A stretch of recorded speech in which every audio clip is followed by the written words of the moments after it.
2019 সালের ডিসেম্বরে ইউএসের ফ্লোরিডাতে এক ব্যক্তি তার গাড়ির ব্রেক ঠিক করছিলেন, আর হঠাৎ করেই সেখানে কিছু পুলিশ আসতে দেখা যায়। আসলে এই ব্যক্তির প্রতিবেশীরাই ফোন করে পুলিশ ডেকেছিল।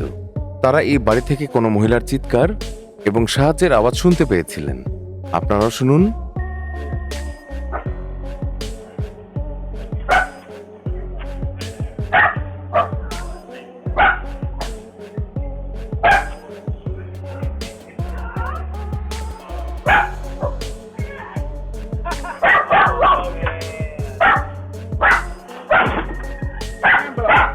তারপর সেই লোকটি তার গ্যারেজ থেকে বের করে আনেন একটা তোতা পাখি, যার নাম ছিল র্যাম্বো। র্যাম্বোই মূলত এই শব্দগুলো করেছিল। অবস্থা দেখে পুলিশরাও হাসতে শুরু করেন।